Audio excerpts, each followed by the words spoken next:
The time is just gone 17 minutes past 9 as we continue with the broadcast this morning.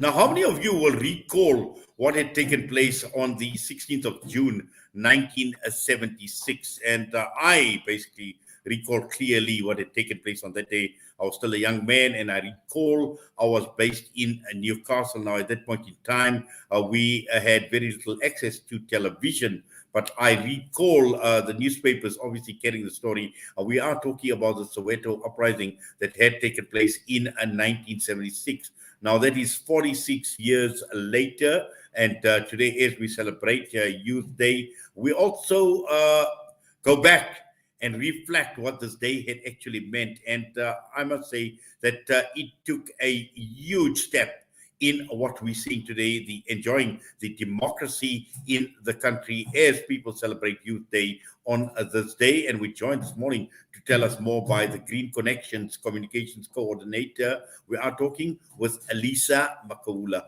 Lisa, good morning to you and welcome to the show. Good morning, Wadi. Thank you for having me.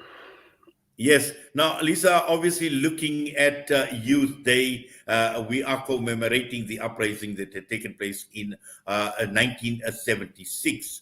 And we know it started off, it was against an education system. And at that point in time, it was called Bantu education. And Afrikaans was the center of the uprising that had basically taken place. And I see you're a very young person, so you will not recall what had happened on the day. But in my memory, it is still etched as to what had actually taken place. Obviously, I wasn't there at the time, but given the history, and obviously, you need to know where you're coming from and your background as a South African. So I know that our youth, they really fought very hard for us to actually have a voice in a community whereby they didn't, and to actually have rights that we didn't have back then, because now we're enjoying. Being like born frees and all that, which at the time was not really available. People were forced to actually study things that they didn't really want to. But now we're in a free country whereby you can learn anything that you want to. You have a right to an environment that is protected, which is very good. It's really good. Well, certainly. And obviously, as I mentioned, that was a very, very defining moment for South Africans, for South African youth. And we know that it obviously, there was tragedy as well. There were tragic consequences for some of the youth, obviously, who had suffered. And, that is the reason why we remember the contribution of the youth and the huge sacrifices that they had made towards working towards a free and a democratic South Africa. Mm. With that statement, I'd really say that the youth really has a huge impact, especially on the South African economy. It is very vital for us to be more active. And with us as the Green Connection, we are an eco justice organization, obviously, that is basically looking into protecting the oceans, and mostly it is us, the youth, that are in the forefront and fighting for the protection of oceans against offshore oil and gas exploration, because most of us, most of the youth is unemployed. Looking at our unemployment rates, they're very high, and that means that most of them, they're really dependent on oceans for a living. So it is very vital for them to stand up and fight for their rights, which is like protection of oceans against offshore oil and gas, because we have seen in other parts of the world how they've been impacted, which are your coastal communities that are dependent on oceans, based on the oil spills that have happened in the Mauritius, as well as degradation of the environment in the Niger Delta. So yeah. Yes. Now, just looking at the youth and informing or keeping them educated as far as the environment is concerned, because we know that, with global warming and we see so many environmental disasters, we see climate change, all these issues. Obviously, these are major issues. These are major problems. And, just creating awareness is one thing, but just how deep is the understanding of things like climate change and global warming amongst the youth? Do they truly appreciate what is happening around us? On that note, I'd really say that the times have changed, and we're really seeing the impact of climate change and global warming, which are the recent floods that have happened in Durban, and it was very bad because people's livelihoods they really have been they've been devastated, and people were left without homes. So for the youth not to pay attention to that, then that would mean that we're really not serious.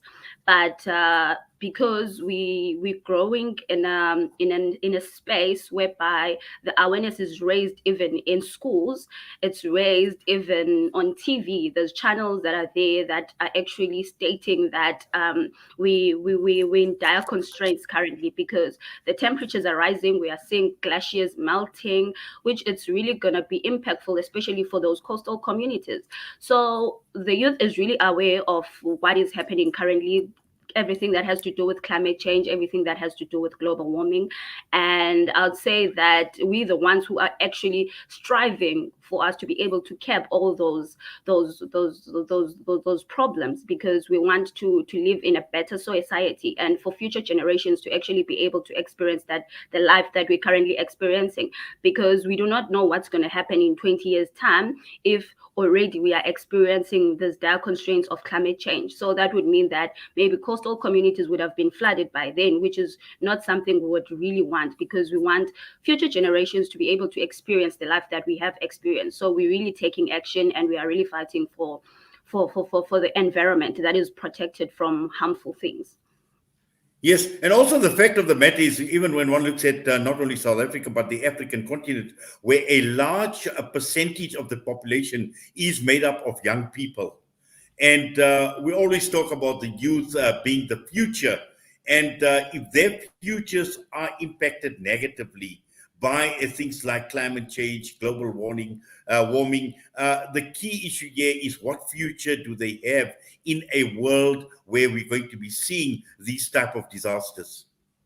Exactly. So that is why we it is very important for the youth to actually stand up and fight, for these environmental and social injustices, because at the end of the day, we probably gonna be the next we are going to be the next old people that would have been here earlier. And it wouldn't be good for us to actually see the world or the country going in a state whereby people or the youth at that time won't be able to do things that we were able to do. So it is very important for us to actually take a stand against environmental injustices and fight against against these injustices, and ensure that there are implementations that are there to cap climate change, as well as as global warming, because we really want to live in a better society. And obviously, with the agreements that were signed, the aim was to actually cap climate change, cap climate change, and ensure that the country transitions into renewable energy, which is something that I think it's very important that the government actually looks into, and that is transitioning into renewable energy, because the current state we are in, it really, really, really needs us to fasten up and move our pace, because climate change is really impacting people, and it's very sad seeing all of these disasters happening in just here in South Africa, not just in other parts of the country, in other parts of the world, but just here in South Africa. It's really sad seeing people losing their homes, losing their lives because of climate change. Lisa, how serious is the government taking organizations like yourselves, the Green Connection, when you are raising these issues? I would say that civil society does have an impact. It really does have an impact. Like, for instance, with the Shellcott case, we have seen civil society standing up for their rights and fighting for, the environmental injustice. So I'd really say that civil society does have a huge impact that it plays, and a huge role that it plays in terms of protecting the rights of the people and protecting the rights of the environment. Yes, and just looking at some of the initiatives, some of your programs, and what are some of those programs, and what sort of results have they achieved? So we mostly have an empowerment program that is called the Legacy Program. So this program actually works to equip young activists with skills to fight for their environmental and social rights. And mostly it is coastal communities that participate in that program. And I'd say that the program has really been impactful in those communities, because now you find out that the youth that wasn't really to raise their voices and their concerns in their communities, they tend to just come out of the shell, and they are able to really express themselves and how they feel against a development that is not going to really be beneficial for the community, and that is not really going to, it's not benefiting them, and it's not sustainable. So the program really works into ensuring that the youth is equipped with skills and they are able to fight for their rights. Is there any program that is set for today, being a Youth Day? So, one of our legacy activists, which is in Port St. John's, they are currently going to have a march today that is going to be in Umgazi Beach. And they're basically marching against offshore oil and gas exploration, because we know that there's been a proposed wild seismic surveys in the Wild Coast. So they're basically fighting against those environmental rights, and they're pleading that government actually hears their outcries when they're complaining about the seismic surveys and how they will be impacted as small scale fishers, as coastal communities, because they're dependent on the oceans for livelihoods. So if oil spills could happen, that it would have like a detrimental impact on them as well as on marine life, because they really depend on that for a living, because some of them, they really don't have anything stable going on besides being dependent on the ocean, and supplying their families with food and their communities through the ocean. So they'll be having a march, and the march will be against offshore oil and gas exploration. Well, Lisa Makaula, Communications Coordinator for the Green Connection, an absolute pleasure linking up with you this morning. We thank you for taking time out, talking to us here at Salam Media. All the best to you. Thank you very much. Thank you very much, Wadi. Thanks for having me.